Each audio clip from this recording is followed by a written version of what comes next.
Hi guys, welcome back to my channel. So we were doing this light reaction यार and I introduced you to the basic मतलब कहाँ से हम start करने वाले हैं, किस चीज़ को हम पढ़ने वाले हैं और कौन सी जगह ये लाइट रिएक्शन एक्चुअली होगा. ठीक है, ये हमने पिछले पार्ट में कवर किया था. इस पार्ट में कुछ भी स्टार्ट करने से पहले I have to tell you and take a recap of the steps of photosynthesis. ठीक है, देर आर दीज स्टेप्स जो आप क्लास 10th में भी पढ़कर आए हैं. ठीक है, अगर आपको याद हो लाइफ प्रोसेसेस चैप्टर में ऑटोट्रॉफिक न्यूट्रिशन के अंदर there were 3 steps of the photosynthesis exactly written how like this. Absorption of light energy by chlorophyll and its conversion into chemical energy. ठीक है, then ठीक है, नेक्स्ट जो हमने स्टेप पढ़ा था that was splitting of water and the third thing which we read was reduction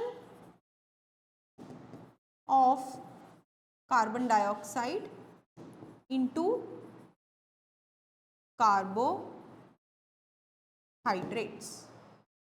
correct, ये 3 steps हमने क्लास 10th में पढ़े थे and I am going to tell you कि लाइट रिएक्शन में जो सबसे पहली चीज़ होती है वो ये है, sorry I am so sorry, which is this absorption of light energy.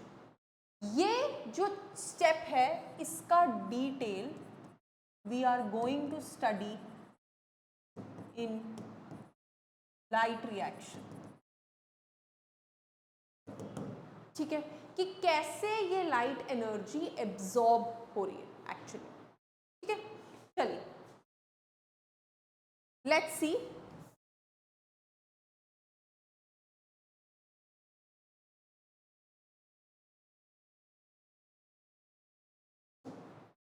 Light reaction और फोटोकेमिकल फेज. ठीक है, दैट बेसिकली इंक्लूड्स लाइट का एब्जॉर्प्शन, वाटर का स्प्लिटिंग, ऑक्सीजन का release and then formation of high energy chemical intermediate products like ATP and NADPH. तो इसका मतलब कहीं ना कहीं इस स्टेप में हम ये भी पढ़ रहे हैं, पूरे लाइट रिएक्शन में एब्जॉर्प्शन ऑफ लाइट एनर्जी, हम उसका कन्वर्जन भी पढ़ रहे हैं इनटू केमिकल एनर्जी. ठीक है, अब केमिकल एनर्जी किस फॉर्म में होगी? It is in the form of ATP and NADPH. ठीक है, और साथ ही साथ हम स्प्लिटिंग ऑफ वाटर मॉलिक्यूल को भी इसी से रिलेट करके पढ़ेंगे. ठीक है, we'll do it hand in hand. अब देखो, several protein complexes are also involved in this process. ये मैंने आपको तभी बताया था लास्ट वीडियो में. Anybody who hasn't watched please आपको एक बार जाके देखना पड़ेगा. ये मैंने बताया ही था आपको. See this was we actually that we did कि इसके मेम्ब्रेन पे क्या क्या है. We studied PS1, we studied PS2, we studied हमारा ATP सिंथेज एंजाइम कॉम्प्लेक्स. ये सब चीज़ें हमने पढ़ी थी. So I told you that all these things are located on the thylakoid membrane. ठीक है ना. अब सुनो, इसके साथ साथ प्रोटीन कॉम्प्लेक्स कौन सा था? ये ATP सिंथेज वाला. Correct. Now the pigments are organized into 2 discrete photochemical light harvesting complexes. मतलब वो 2 अलग अलग लाइट हार्वेस्टिंग कॉम्प्लेक्सेस में PS2, PS1. और इस LHCs के अंदर क्या है? इसके अंदर है हमारे pigments.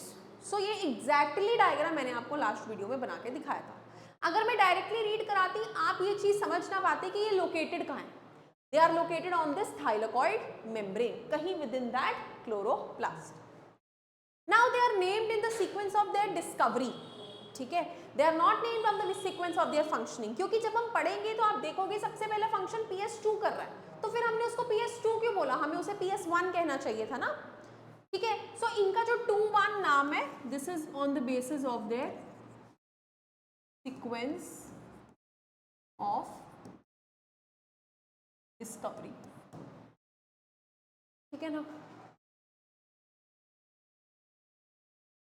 The LHCs are made up of 100 of pigment molecules bound to proteins. ये मैंने आपको बताया था कि इनके अंदर खूब सारे पिगमेंट्स होते हैं और ये पिगमेंट्स किस पे अटैच्ड होते हैं, they are attached on to these protein molecules. इन प्रोटीन मॉलिक्यूल्स के ऊपर ये पिगमेंट जुड़े हुए होते हैं।